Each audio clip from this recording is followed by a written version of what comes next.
Macedonia had finally been recognized as Greek, but recognition did not mean survival. In the decades after Alexander I stood at Olympia, the kingdom sat on the edge of extinction.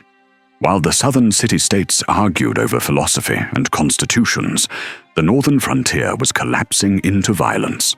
The Argead Dynasty was fractured from within, hemmed in by enemies who saw Macedonia not as a state, but as a resource, timber to be stripped, people to be enslaved. This was not a kingdom preparing to conquer Greece. It was a kingdom struggling to exist at all. Alexander I ruled for nearly half a century and died around 454.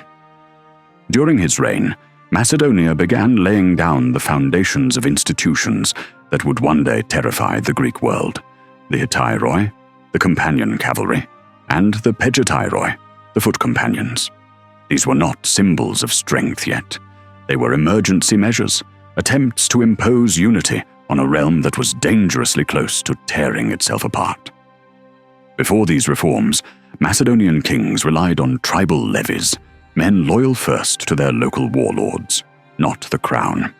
By creating the hetairoi, Alexander began stripping power from the provinces and binding the nobility directly to the king. As the Peloponnesian War engulfed the Greek world, Macedonia was pulled into a conflict it could not control and could not win. One wrong decision, one failed reign, and the Argead dynasty would vanish, its kingdom divided among stronger neighbors. From this point on, Macedonia's survival would depend on rulers who could navigate chaos itself. Because before Philip could rebuild it, and before Alexander could conquer the world, Macedonia would come terrifyingly close to disappearing altogether. Perdiccas II, Alexander's son, inherited Macedon as the Greek world descended into the Peloponnesian War. Lacking the strength to challenge either Athens or Sparta directly, he survived through diplomacy, aligning with one side, then the other, always calculating, always adapting. Perdiccas became the ultimate chameleon of the ancient world. During the Peloponnesian War, he switched sides between Athens and Sparta no fewer than half a dozen times. He was the master of the strategic retreat, famously proving what many Roman senators would later believe. There are no permanent friends, only permanent interests. He is the reason the Argead line didn't end in an Athenian prison. Thucydides records this with some frustration, but also reveals the strategy behind it. Perdiccas could not win the war. He could only avoid being consumed by it. When he died in 413 BC, Macedon was intact in name only, one failed reign away from being partitioned by its neighbors. And into that fragile landscape stepped a king who would try to rebuild Macedonia from the ground up. Stability arrived with Archelaus I, one of the most capable early Argead kings. Archelaus recognized that diplomacy alone could not sustain Macedonia. The kingdom needed infrastructure. He constructed new roads, strengthened fortifications, reorganized the army, and modernized the royal armories. He moved the capital from Aigai to Pella, a more strategic and accessible location near vital trade routes. Under his leadership, Macedonia developed the administrative and logistical backbone it had long lacked. When Archelaus moved the capital, he wasn't just moving a palace, he was moving a culture. By inviting the tragic poet Euripides and the greatest artists of Greece to his court, he was sending a message to the south. We are not the barbarians you think we are. He turned Pella into a beacon of Hellenism, proving that a frontier kingdom could be just as refined as Athens, while remaining 10 times as dangerous. For the first time, Macedon began to be seen not merely as a frontier territory, but as a rising power. Yet Archelaus died suddenly, perhaps murdered, and the kingdom fell once again into instability. And this time, the instability would nearly tear the dynasty apart. After Archelaus's death, Macedonia endured a rapid succession of kings. The throne passed between rivals, pretenders, and short-lived rulers. Assassination became common, factionalism deepened, neighboring powers watched closely, waiting for the moment to strike. The Illyrians, in particular, grew increasingly aggressive, and in this era of chaos, Macedonia desperately needed a survivor. It would find one, but barely. That survivor was Amyntas III, who took the throne in 393 BC after years of turmoil. He was not a conquering king, nor a brilliant innovator, but he possessed the political resilience Macedonia required. Almost immediately, he faced catastrophe. The Illyrian leader Perdiccas invaded, crushing the Macedonian army and driving Amyntas into exile.